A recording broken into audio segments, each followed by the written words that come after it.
जय हिंद दोस्तों। आज हम तुम लोग के लिए क्लास 10th का 6.2 क्वेश्चन नंबर फर्स्ट लेकर आए हैं। ध्यान दीजिए इसमें क्या लिखा है। 1 और 2 में DE समानांतर BC है, यानी इसमें कहने का मतलब है कि इस लाइन के बराबर यह लाइन है और यहाँ पे भी कह रहा है कि इस लाइन के बराबर यह लाइन, यानी दोनों एक समानांतर है, बराबर है। उसमें हमें फाइंड करना है, पहला में फाइंड करना है EC, यानी हमें E और C फाइंड करना है, और दूसरा में हमें फाइंड करना है A और D हमें फाइंड करना है, यानी ये फाइंड करना है हमें। ठीक है दोस्तों, तो ध्यान देते हैं। देखिए हम इसको लिख सकते हैं, हम लिख सकते हैं AD अपॉन लिख सकते हैं DB। क्या लिख सकते हैं? DB। ठीक है, तो अब हम इसका वैल्यू देखते हैं। तो AD का वैल्यू है 1.5 सेंटीमीटर अपॉन इसका देखते हैं तो यह है 3 सेंटीमीटर। ठीक है दोस्तों, आगे देखते हैं हम इसी तरह। तो यहाँ पे लिख रहा है कि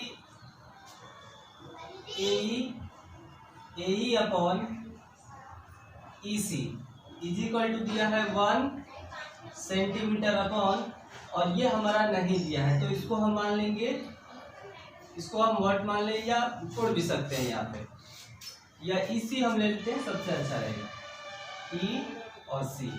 ठीक है दोस्तों, तो अब हम पहले इसको लिखेंगे समानांतर। देखिए पहले इसको हम कर देते हैं यहाँ पे अगर ये पॉइंट ऊपर है, पॉइंट हटता है तो नीचे क्या आता है, 0 आ जाता है, यानी 15 अपॉन कितना हो जाएगा 30। ये भी सेंटीमीटर में, ये भी सेंटीमीटर में। अब यहाँ पे हम लिख सकते हैं AD upon DB is equal to AE upon EC। ठीक है दोस्तों, अब क्या करेंगे हम यहाँ पे इनका वैल्यू रख देंगे। जैसे AD का वैल्यू है 15/30 इज इक्वल टू, फिर इसका वैल्यू है 1, इसे हमें निकालना है तो EC के EC हम रख देंगे। ठीक है, अब यहाँ पे हम कैंची या इंटू करेंगे, यानी क्रॉस मल्टीप्लिकेशन करेंगे।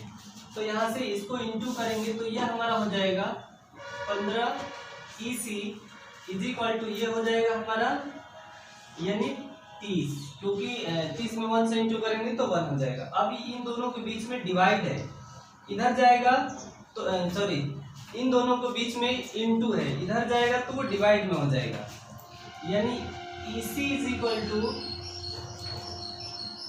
30/15।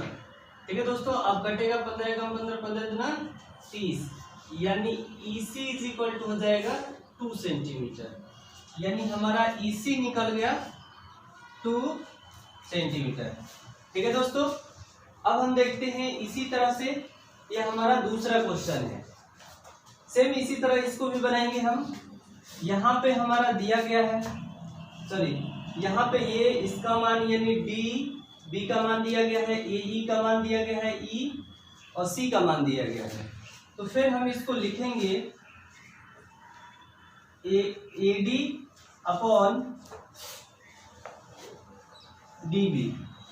फिर इसका वैल्यू दिया गया, इसका नहीं दिया गया है तो लिख सकते हैं इसको AD, इसका दिया गया है यहाँ पे तो इसको लिख सकते हैं 7.2 सेंटीमीटर। ठीक है दोस्तों, अब फिर देखते हैं इसे हम। तो यहाँ पे है AE अपॉन EC। अब यहाँ पे इसका देखते हैं, वैल्यू दिया गया है 1.8 सेंटीमीटर अपॉन इसका दिया गया है 5.4 सेंटीमीटर। ठीक है दोस्तों, अब क्या करेंगे, इसको भी हम इंटू करेंगे। ध्यान दीजिएगा, AD upon DB is equal to AE upon EC। ठीक है, अब इनका हम वैल्यू रख देंगे, यानी AD upon 7.2 centimetre is equal to, यहाँ पे हम इसका वैल्यू रखेंगे तो 1.8 सेंटीमीटर अपॉन, तो सेंटीमीटर हटा दीजिए, और 5.4। ठीक है दोस्तों, अब इसको भी हम क्या कर सकते हैं, क्रॉस मल्टीप्लाई कर सकते हैं। जब क्रॉस मल्टीप्लाई करेंगे, देखिए चाहते हैं तो आप लोग यहाँ से पॉइंट भी हटा सकते हैं या आगे इसको चल के हटा सकते हैं। तो चलिए हम क्रॉस इंटू करते हैं। तो पहले इधर से इधर करते हैं इसको, तो 5.4 AD इज इक्वल टू, जब इसे इंटू करेंगे तो 7.2 इंटू 1.8। ठीक है दोस्तों, अब हम क्या करेंगे, इन दोनों को इंटू करेंगे।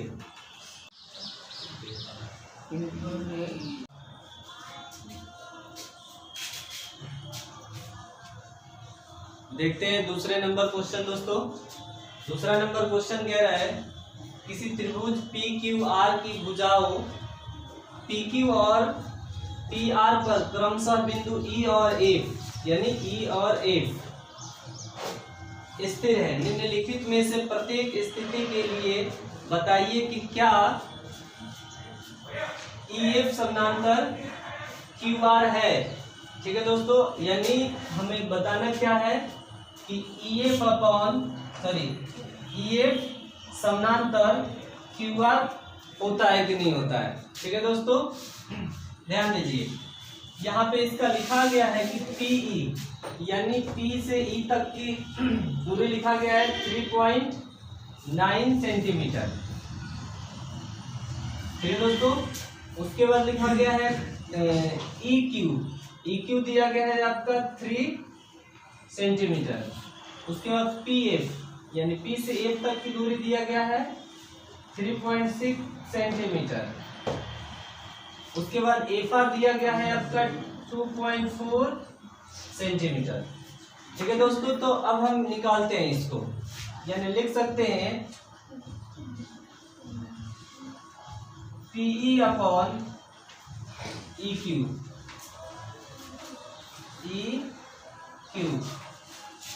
इज इक्वल टू दिया गया है आपका, यानी 3.9 अपॉन 3। ठीक है दोस्तों, तो एक हम इधर से पॉइंट हटाएंगे तो ये हो जाएगा 39 अपॉन 30।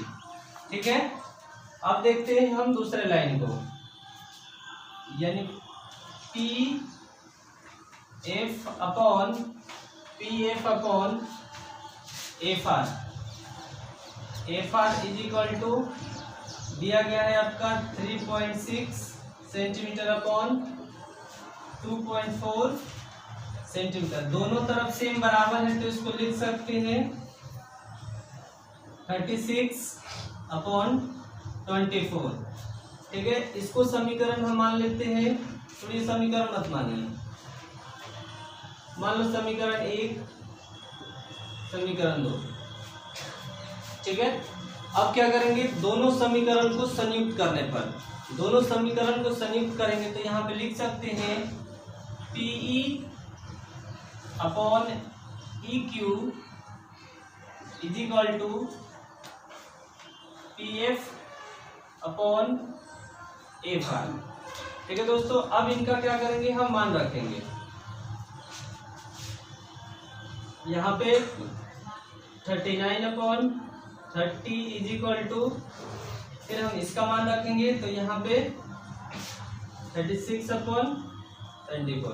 अब क्या करेंगे, हम इसको डिवाइड कर देंगे, यानी इसे हम 3 से कर रहे हैं तो ये 10 और ये 3 से कर रहे हैं तो ये हो जाएगा 13। ठीक है, अब इसे हम करते हैं तो 12 दूनी 24 और 12 24 36, यानी 12 36, यानी यह हमारा मिल रहा है 13 upon 10 is equal to 3 upon 2, यानी यह बराबर हमारा नहीं है। इसलिए बराबर नहीं है, अगर ये इज इक्वल टू के इधर सेम आ जाता डिजिट और इधर भी सेम आ जाता तो यह बराबर हो जाता। ठीक है दोस्तों, ये दोनों सेम नहीं है, तो इसको हम लिख सकते हैं,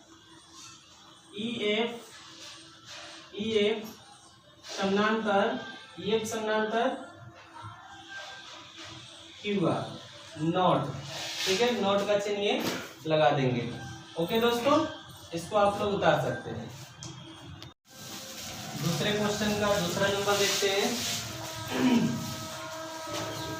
ध्यान दीजिएगा, यहाँ पे डिजिट अलग अलग कर दिया गया है, सेम प्रोसेस से सिर्फ डिजिट अलग कर दिया गया है।